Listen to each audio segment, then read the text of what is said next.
People ask me what it felt like to be in that room, and I never know how to answer them.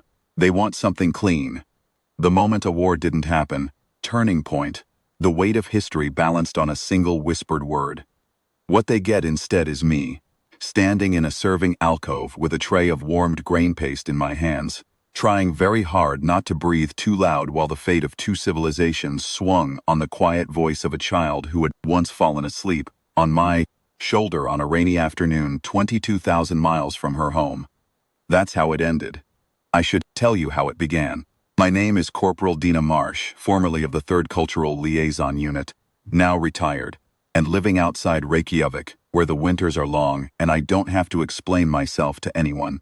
I was 28 years old when the Vethrani returned. I was 30 when they left. In those 2 years, I went from being a cook's assistant on a joint exchange shuttle to being the only human being aboard a Vethrani sovereign carrier when the Queen's War Council voted on whether to reduce Earth's orbital platforms to debris. I want to be precise about one thing before I go further. I did not save the world. I know that's what the reports say, and I know what the monuments look like, and I've read the citations with my name in them, and they are, at best, generous. I did was take care of a child for 14 months, when nobody else wanted the assignment. What saved the world was that the child remembered. Those are different things, and it matters to me that the difference is understood. Let me start with what the Vethrani are, because most of what you've read is wrong. They are not tall. The image that spread after first contact, the looming, bioluminescent figures in the receiving bay on Meridian Station, was a ceremonial guard in full sovereign display armor. That armor added nearly 2 feet to each of them, and the bioluminescence was an intentional diplomatic signal, a show of status. In ordinary circumstances, a Vethrani adult stands perhaps 5 feet, compact and dense, with skin that reads somewhere between slate and deep river green depending on the moisture in the air. They breathe through a combination of lung and a supplementary gill slit structure along the lower jaw, which means in dry environments they wear a mist collar. A thin band of moisture delivery mesh at the throat that keeps the gills functional. In wet environments, or when stressed, they produce a faint scent of algae and copper. Not unpleasant, once you know what it is. In the first weeks of the exchange program, I thought there was a plumbing problem in the shuttle's lower deck. They arrived in a fleet of 47 ships. 47 is a significant number in Vethrani sovereign mathematics. It represents the return of a completed circuit, the close of a generation-scale intention. They had left Earth 22,000 years ago, during what their historical record called the Sowing Period, when the Vethrani Sovereign House was in the business of seeding habitable worlds with biological starter cultures. The records they kept were meticulous, which was both their pride and, ultimately, their error. Their records, said Earth, which they called the Silent Garden, a name that tells you everything about what they expected to find, had been seeded with a baseline primate strain and left to develop under a long-horizon monitoring protocol. The monitoring protocol had lapsed approximately 19,000 years ago when the responsible administrative house collapsed in a succession dispute. Nobody had checked since. When they came back, they expected a quiet planet. Dead. The biological starter cultures they used were robust, but quiet, pre-industrial at best, possibly tribal, a garden in the early stages of growth. Instead, they found the Meridian Ring. The Meridian Ring is not what I want to describe right now, because if I spend the next 20 minutes explaining the engineering of a continuous orbital habitat structure that circles Earth at geosynchronous altitude, I will lose the thread of this story. What matters is what the Vethrani fleet saw when they dropped out of transit fold approximately 800,000 kilometers from Earth's moon and began their long-range survey. They saw a planet that had, in their absence, quietly become one of the dominant engineering civilizations within 400 light-years. They saw orbital platforms, defense arrays, the glittering infrastructure of a solar civilization that had spread its presence from the inner rocky planets to the gas giant moons. They saw humanity not as a starter culture in its first hesitant steps, but as a fully formed civilization that had been waiting, patiently, methodically, with extraordinary discipline, for exactly this moment. What they didn't see, because they didn't know to look for it, was the archive. The archive is another thing I don't want to spend too long explaining, but you need the broad shape of it. For approximately 16,000 years, Earth scholars and archivists, in every civilization, in every age, in the gaps and in the flourishing periods, in languages that no longer exist, and in formats that have been translated 4 times over, had been collecting, cataloging, preserving every piece of evidence they could find of the Vethrani sowing period. Stone markers, biological traces, orbital approach angles reconstructed from indigenous astronomical records, genetic markers in the human genome that didn't match any natural evolutionary pathway. They didn't always know what they were collecting. Sometimes they called it mythology. Sometimes they called it archaeology. For most of human history, nobody had a word for what the Vethrani were, and yet humans kept recording the evidence of their passage, with the same stubborn discipline they brought to everything else. The archive existed before humanity had starships. It existed before humanity had radio. It existed as clay tablets and cave marks, and handwritten codices in scriptoria that burned and were rebuilt and burned again.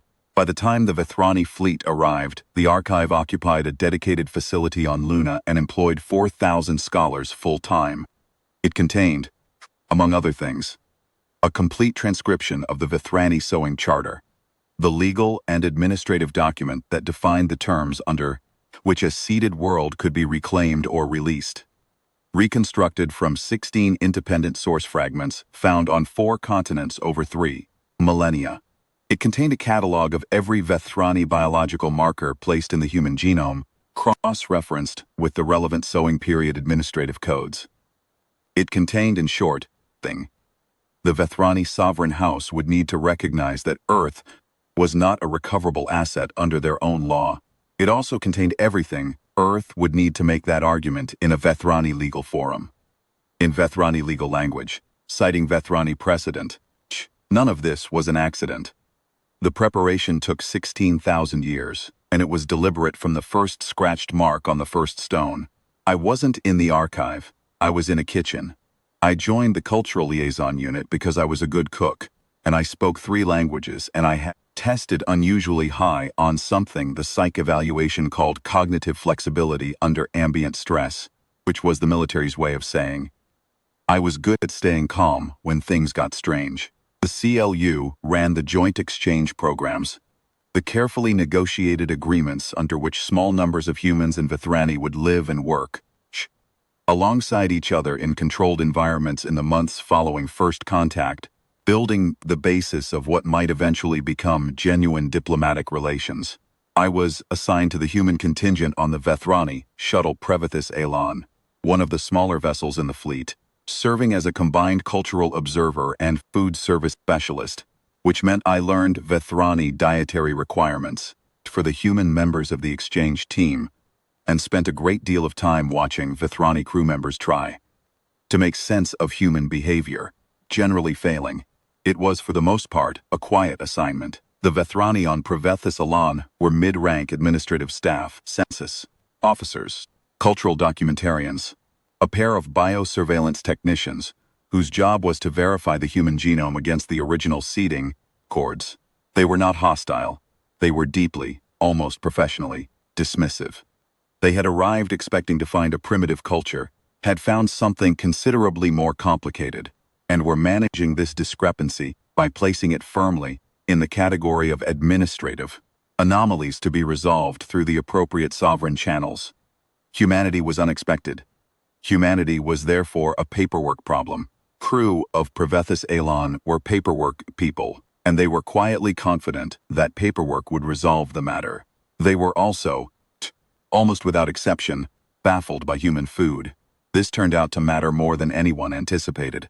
The Vethrani diet is built around a rotation of cultivated algae complexes, fermented grain derivatives, protein cultures that require precise moisture and temperature management to remain palatable. Their food is technically sophisticated, but what you would, in any honest assessment, describe as aggressively bland. This is a cultural preference as much as a biological one. Vethrani cuisine is designed to be predictable, consistent, and inoffensive to the gill-slit olfactory structure. which is considerably more sensitive than the human nose. The first time I cooked a proper human meal in the shuttle's shared galley. Roasted vegetables with spiced oil, which is about as inoffensive as human cooking gets. 3 Vethrani crew members stopped in the corridor outside and stood there for 4 minutes in evident fascination, while their mist collars misted at slightly elevated frequency, which I later learned was a sign of involuntary sensory attention. They didn't come in. They didn't say anything, but after that, 2 of them start timing their corridor walks to pass the galley around meal. Operation time. I noticed. I said nothing. I started leaving the galley door open. This is what I mean when I say that the work of cultural liaison is mostly just paying attention to small things and not making them into large things before they're ready. Those 2 crew members, a biosurveillance technician named Veth Oram and a census officer named Veth Allen, the Veth, being a rank title rather than a name, eventually asked, through the exchange team's translator, whether I would be willing to explain what I was cooking, not taste it, not share a meal. Just explain, I explained. This took 4 sessions over 2 weeks, and by the end of it I had something close to a conversation, which is 4 sessions over 2 weeks more than most of the formal diplomatic contacts managed in that same period. I tell you all of this because it is the context for what happened next, which is that 6 weeks into the exchange assignment, a Vethrani shuttle courier arrived at Pravethis Alan with a sealed transit case and a 1-line administrative note that said, in the formal sovereign register, that the cultural liaison contingent was being asked to provide temporary care services for a member of the sovereign house. What arrived in the transit case was an 18-month-old Vethrani child.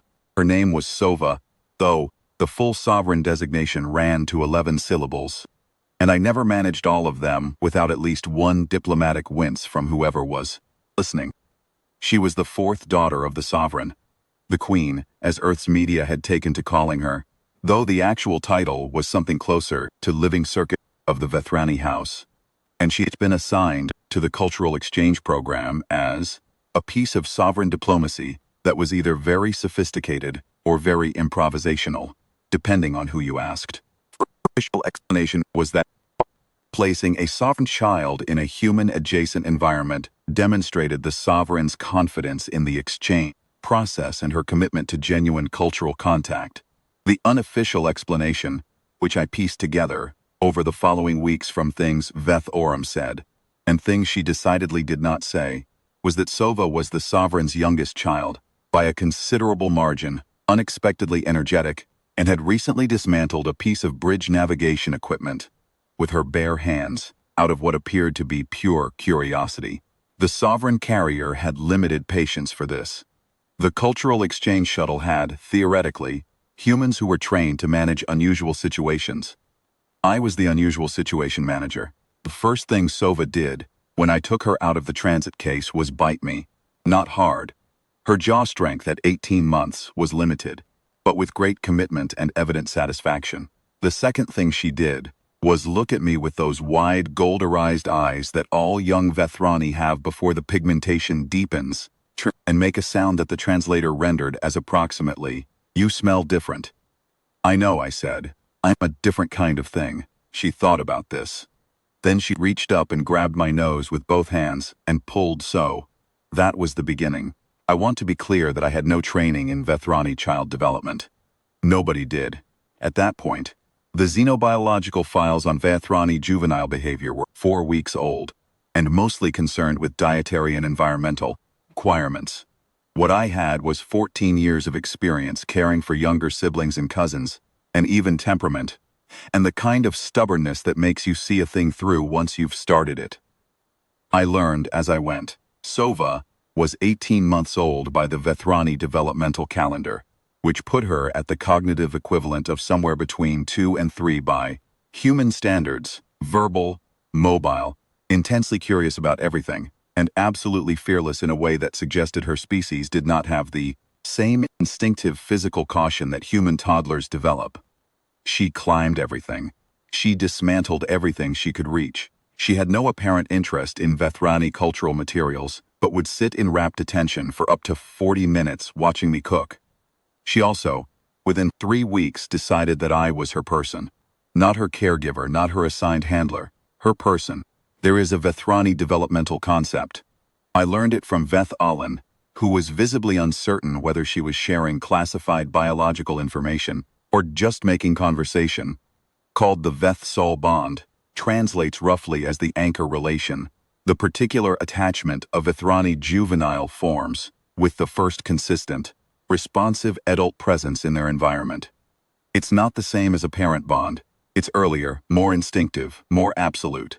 In normal circumstances, it forms with a senior family member. In abnormal circumstances, it forms with whoever is there. I was there. I was consistent. I was responsive. Sova formed her Vethsel's bond with a human cook from Reykjavik. When I reported this to the exchange team coordinator, his response was to stare at the wall for a moment and then say, "Okay, how's she eating?" I appreciated that. The right response to something unprecedented is often just to keep moving forward and take notes. The 14 months I spent as Sova's anchor relation were, in all the practical day-to-day senses, not very dramatic. She learned to eat several mild human foods, which caused a minor diplomatic incident when her official nutritional attendant noticed, and then a major diplomatic clarification when the biosurveillance reports confirmed that the human foods presented no biological risk. She learned approximately 40 words of standard English, most of them the names of cooking utensils or ingredients, and one word she learned from overhearing a human crew member deal with a software error that I will not repeat here. She grew from 18 months to just under 3 years, by Vethrani reckoning, which meant her irises darkened from gold to a deep amber, and she became, if anything, more determined to dismantle things. Also more interested in understanding how they worked before she took them apart. She called me Mom at around the 12-month mark. Not as a word she'd been taught. It emerged from somewhere in her engagement with the human crew's conversational patterns. She absorbed the way children absorb everything, entirely and without apparent effort. Veth Allen told me, in the careful way she had of delivering information she wasn't sure I wanted, that this was not unusual for a juvenile in a Veth-Soul bond. The anchor relation took the designation the juvenile found available in their environment. I won't tell you how it felt.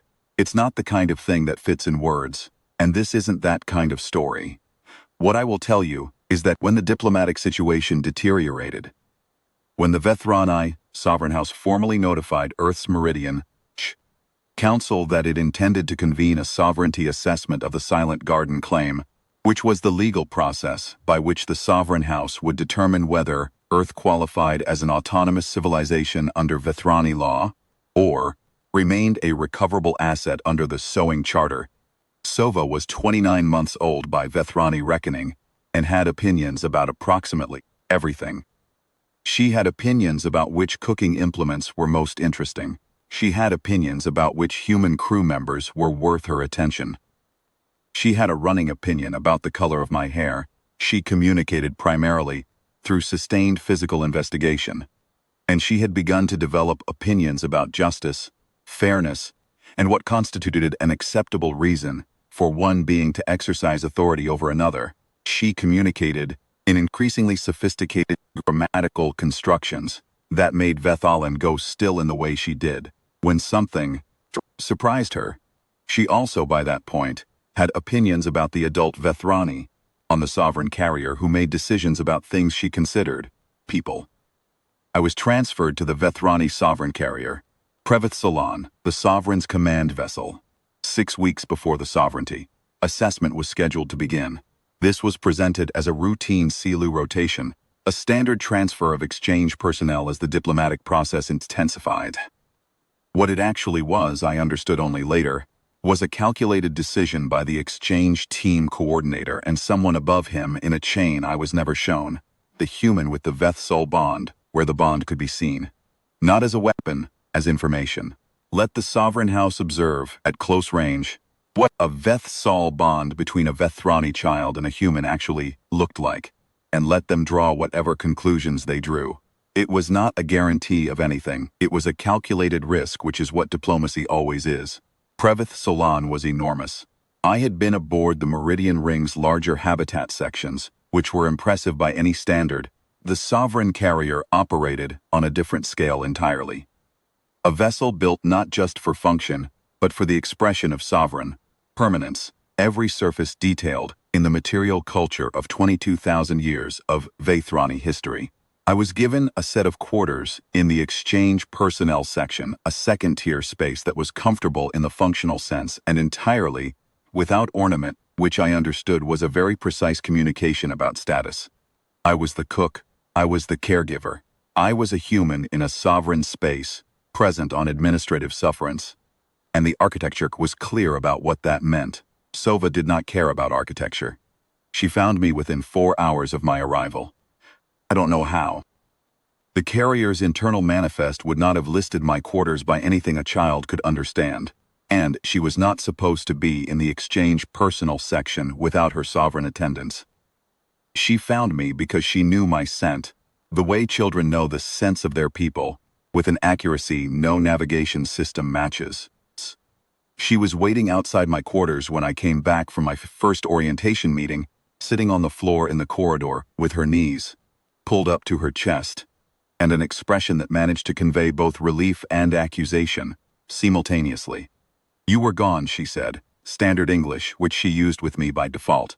"I was on the other shuttle," I said. "I'm here now." She stood up and attached herself to my left leg in the way she had done since she was 20 months old, and I carried her inside, and that was the reunion.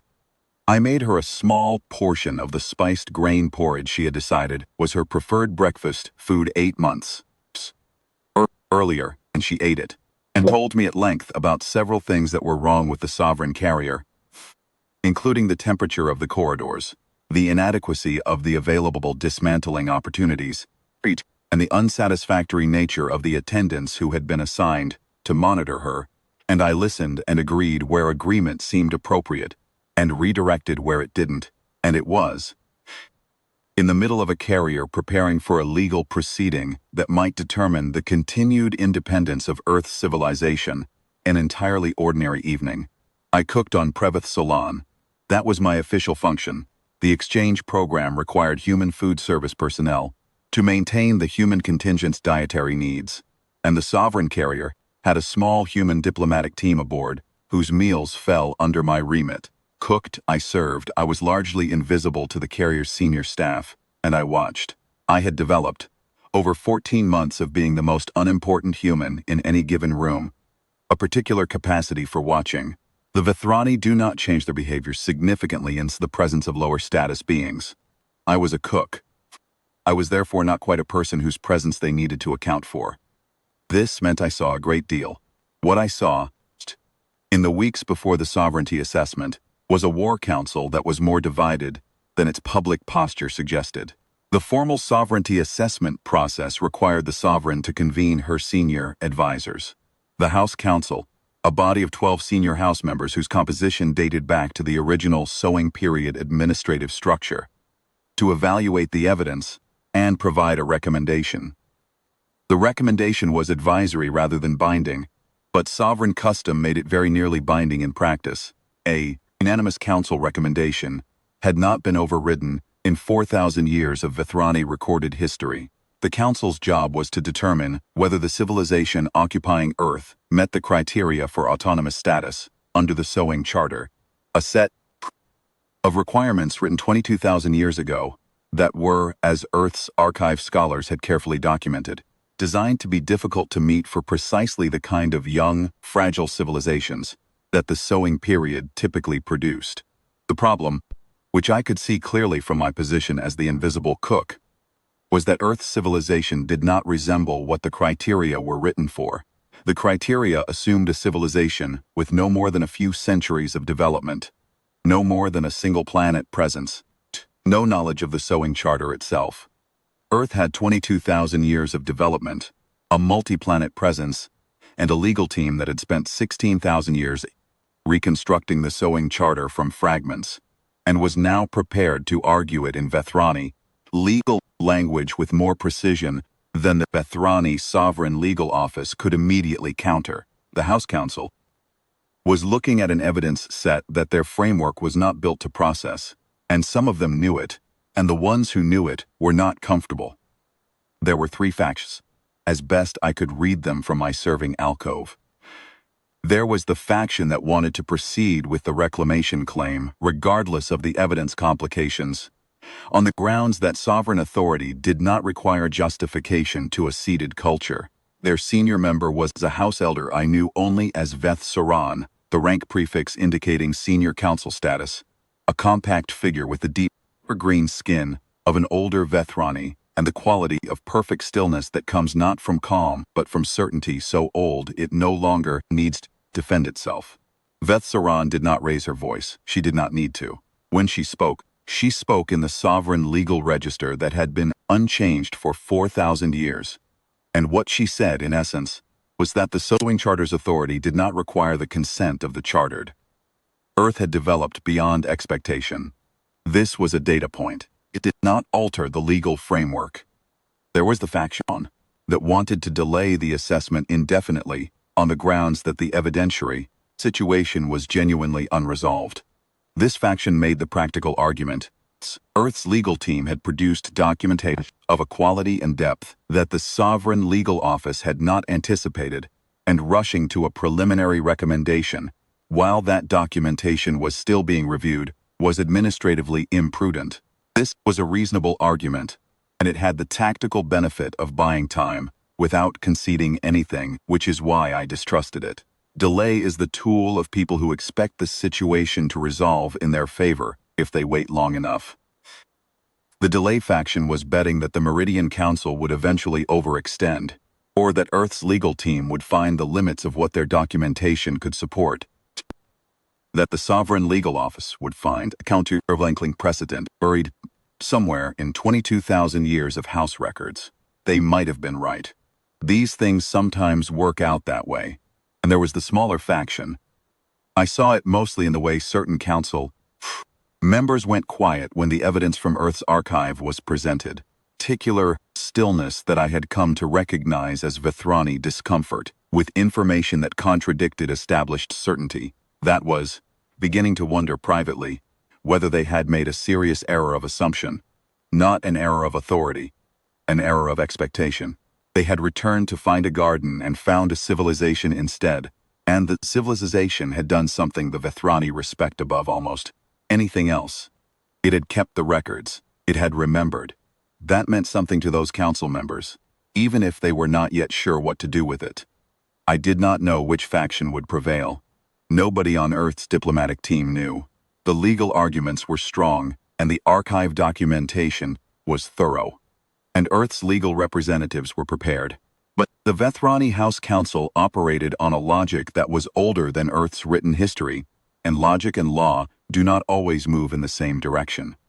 The assessment session that mattered, the third session, the one where the House Council was scheduled to vote on its preliminary recommendation, was held in the Sovereign Briefing Chamber, a long room of dark green stone and bioluminescent columns, where the light came from living organisms cultivated in the walls, and the air was kept at 90% humidity, and the smell was deep water and copper, and the weight of 22,000 years of institutional memory. I was there because the human diplomatic team required tea. This is not a joke. The formal exchange protocol required that the human diplomatic team's cultural requirements be accommodated during joint proceedings, and the human diplomatic team's senior representative, Ambassador Hale Torvin, a former military liaison who had spent 30 years in diplomatic service and had the patience of a very large stone, had requested that a cultural liaison officer be present to provide standard meal service during the session. I was the cultural liaison officer with food service qualifications aboard. I was also the only one, which meant I carried the tea tray into the Sovereign Briefing Chamber with the same expression I used for everything, and found my position in the serving alcove to the right of the human diplomatic table, and stood there, tray in hand, invisible. The session had been in progress for nearly 2 hours when I heard the doors behind me open. I did not turn. You do not turn when you are serving staff in a Vethrani formal proceeding. Not unless you are addressed. Not unless the sky falls. I stayed still and watched, from the edge of my peripheral vision, as a sovereign attendant entered with Sova. Sova was not supposed to be at the session. Sovereign children were not part of the assessment process. But the sovereign, I later learned, had requested that her youngest daughter be present for what she described in the session record as a complete cultural witness. Phrase meant something specific in Vethrani sovereign custom that I didn't fully understand then and still only partially understand now. What it meant in practice was that Sova was brought into the chamber in the arms of her attendant and placed at the sovereign's side, at the edge of the formal seating arc, where she sat in the bright-eyed, comprehensive, attention way that she had always sat when she was processing something she found significant. She found the human diplomatic table within about 30 seconds. And then she found Ambassador Torvin, who was seated at the table's center, presenting Earth's legal response to the Council's most recent evidentiary question, speaking in carefully calibrated Vethrani legal register about the specifics of biological seeding covenants and the administrative conditions under which they could be considered fulfilled by natural cultural development. Torvin was a tall man with gray in his hair, and the kind of stillness that comes from spending decades in rooms where you are not allowed to show fear. He was in the way of people who have absolute competence in their field, not particularly remarkable to look at. He was just a human at a table, making an argument in a room where the argument might or might not matter. Sova stood up. Tendon reached for her. Sova ignored this in the absolute, preoccupied way. She ignored things when something more important had her attention. She walked. The confident, slightly rolling walk of a Vethrani toddler who had recently mastered full bipedal stability across the edge of the seating arc toward the sovereign's position, and she tugged on the sovereign's outer garment, and she said, in a voice that was clearly audible, in a room that had just gone very still, in the precise mixture of Vethrani and standard English that she used when she was absolutely certain of what she was saying, "Mom, that's him, the sovereign, the living circuit of the Vethrani house, the sovereign authority of 47 ships and 22,000 years of institutional memory," looked down at her youngest daughter. "That's who, small one?" she asked. Sova pointed at Ambassador Torvin, who had stopped speaking and was looking at the child with an expression I recognized. The careful, controlled stillness of a man who understood that something important was happening and was not going to interrupt it. "The cook's friend," Sova said, and then, reaching for the Vethrani word that she'd heard her attendants use for the kind of relationship that comes before family, the word that meant the one who was there first. Vethsol kind. She was wrong about the specifics. Torvin was not my friend in the Vethsol sense. He was a diplomat I'd served tea to 3 times. But she was right about the category. He was human. He was one of my people.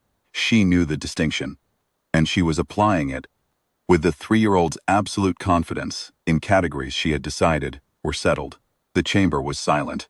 The Vethrani House Council, 12 senior house members who had spent the last 2 hours debating whether Earth's civilization met the administrative criteria for autonomous status under a legal framework written 22,000 years ago, was looking at a Vethrani child, the sovereign's youngest daughter, pointing at a human diplomat, and calling him by a relational category that placed him within the circle of her anchor bond.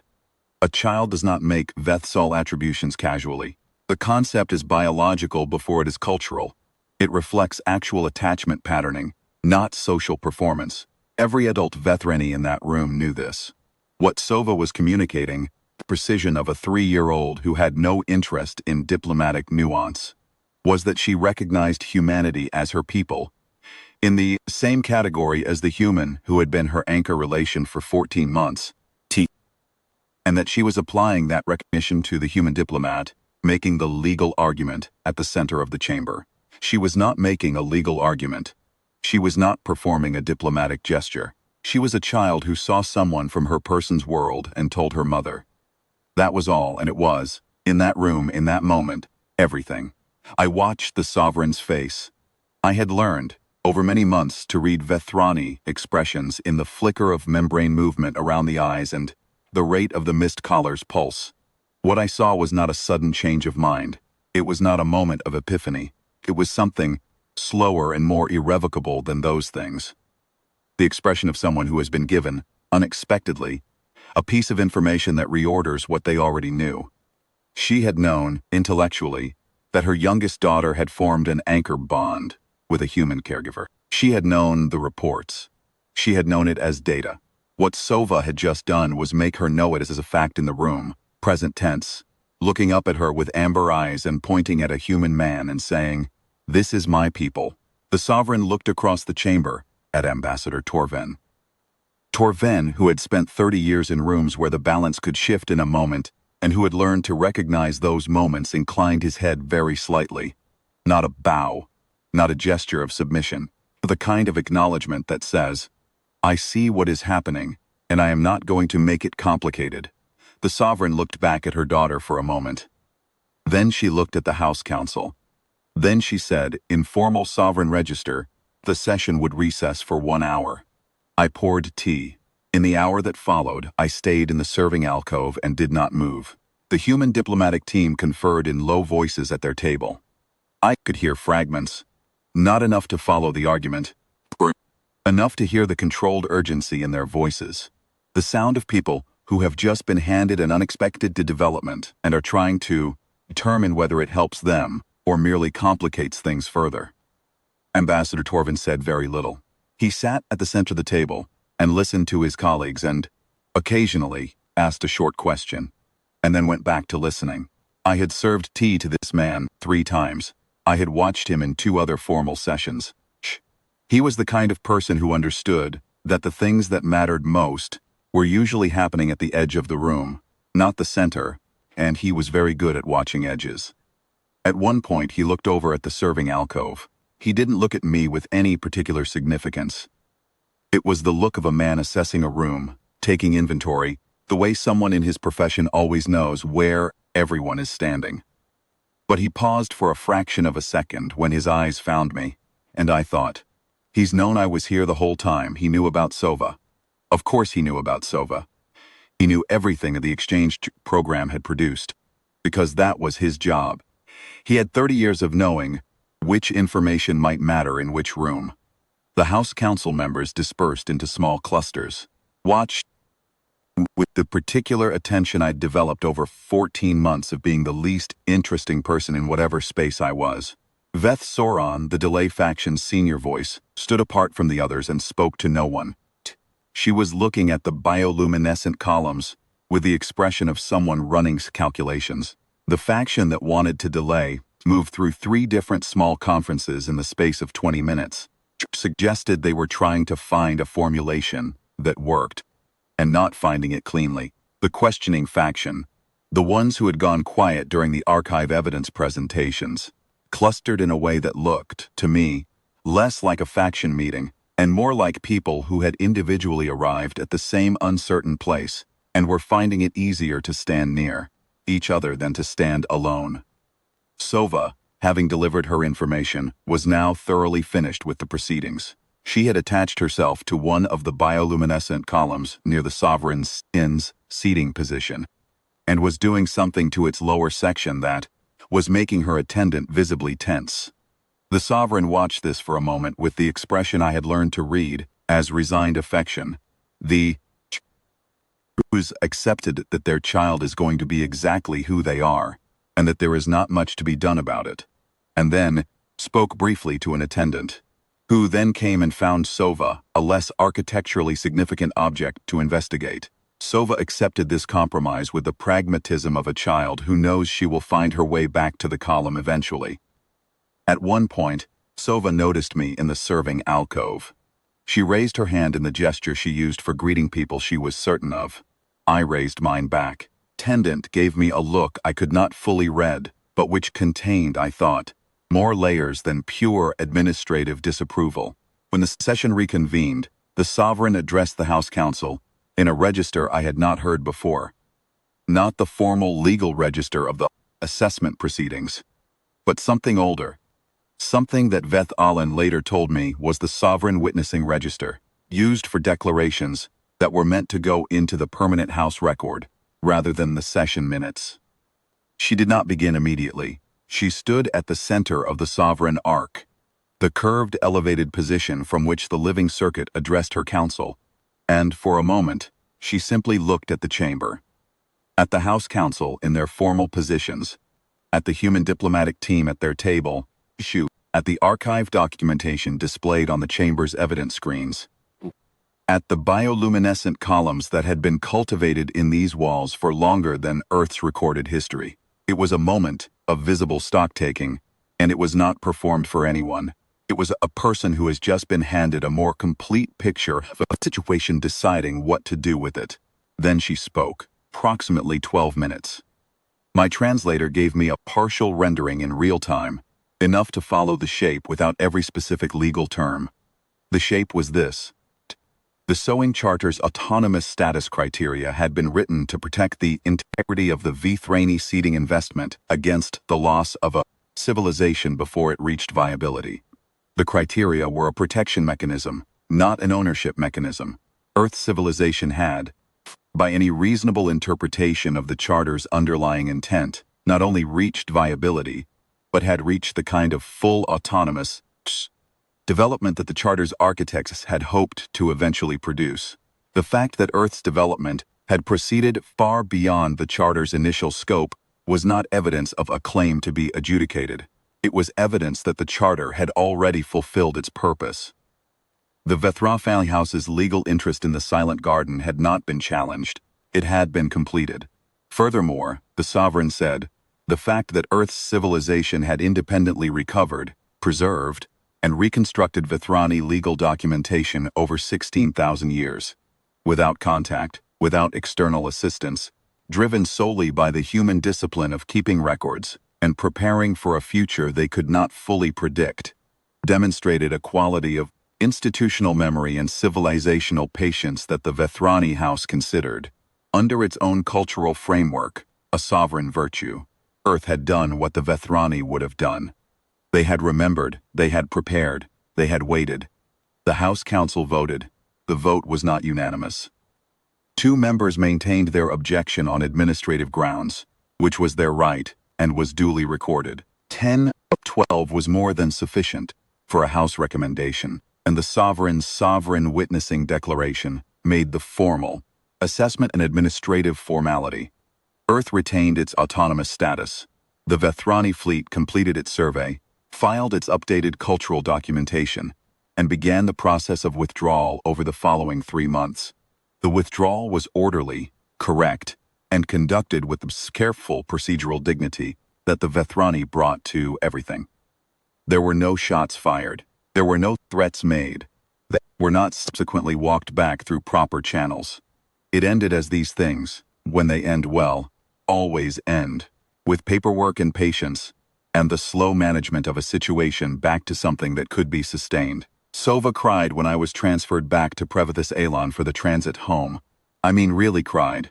Not the controlled, low-level distress vocalization I had learned to distinguish from genuine upset, but the absolute, full-body commitment to grief that she applied to everything she considered genuinely significant. The attendant looked at me with an expression I now understood perfectly. I stayed an extra 4 hours past my transfer window. I made her the spiced grain porridge.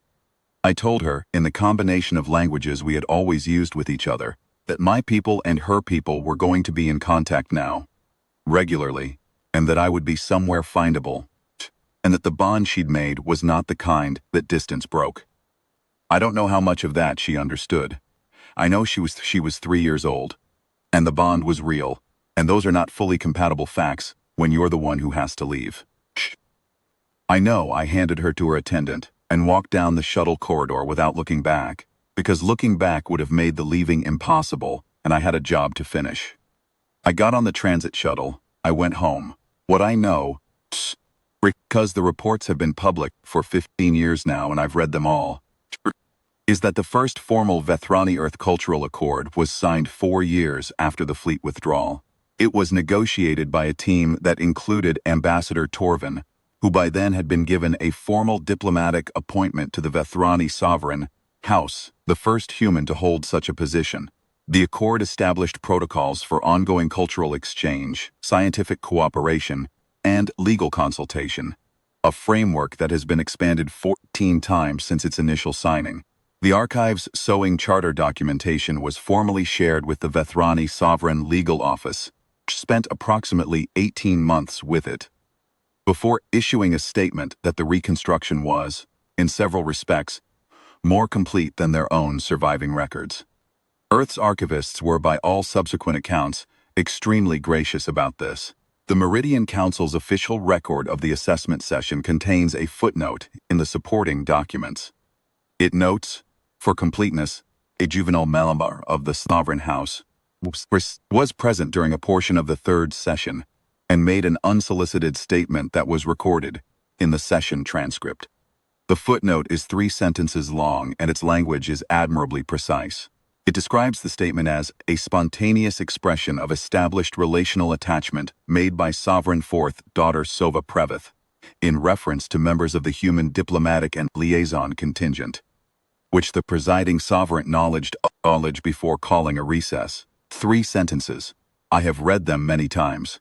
I am aware that there is a monument. It is outside the Meridian Council's primary chamber, which is a significant piece of real estate by any measure.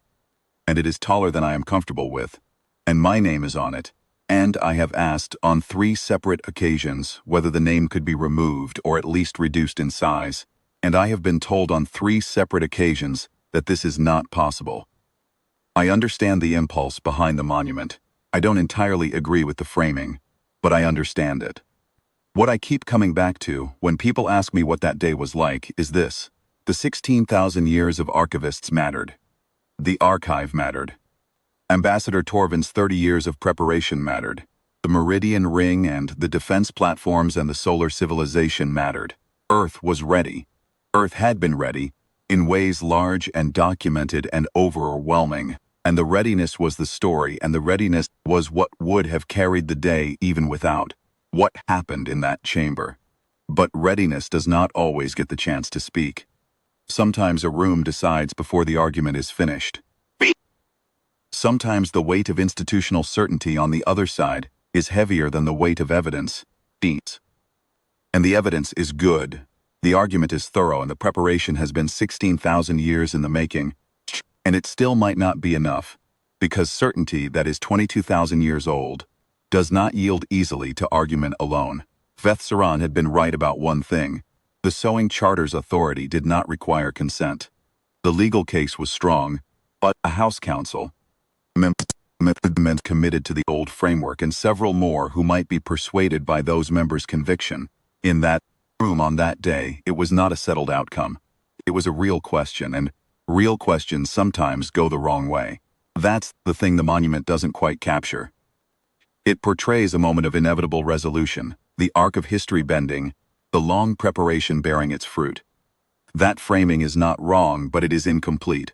What actually happened was that the arc almost didn't bend, and what moved it was not the final brilliant argument or the overwhelming show of force or the document that closed all gaps. It was a 3-year-old pointing across a chamber at a human diplomat saying, that's mine, that's my people's kind. A child does not know what a war is. She does not know what is at stake when adults argue in formal registers in rooms full of gravity. What she knows is her person and her person's world, and that the person at the table was from the same category of being as the one who had been there every morning with the spiced grain porridge and the open door and the steady presence. That a child building her understanding of the world needs like she needs water. She was not wrong. That's the thing I keep coming back to. She wasn't making an argument. She was stating a fact. Ambassador Torvin was human, and I was human, and the humans in that room were her people's people, which made them, by the inexorable logic of a 3-year-old who has decided how the world is organized, a category of being that had standing. 16,000 years of archivists. 14 months of spiced grain porridge. These are not different things. They are the same patience, expressed at different scales, by a civilization that remembered what had been done to it and chose. Across all those years and all those generations, respond with preparation rather than despair. The archive is the large version of the same impulse that opens a kitchen door and leaves it open, because 2 people with gill-slit olfactory structures keep walking past, and you would like them to know that you noticed. We were ready. We had always been ready, and when the moment came, it came in the form of a child in amberized certainty, pointing across a sovereign chamber at a human diplomat and stating the simplest possible fact. That's him. That's my people's kind. I came home to Reykjavik. I learned to sleep through northern winters. I stopped explaining myself. Sova sent her first written communication 4 years after the withdrawal. A short message in the formal Vethrani diplomatic courier format, addressed to me at my home address, which I still don't know how she obtained, which read in the combined language we had always used. Getting bigger. The porridge here is wrong. I have not forgotten. I wrote back. I sent a recipe. I have no way of knowing if she could make it, or if anyone on the sovereign carrier could make it correctly, or if the spices are even available through Vethrani supply lines.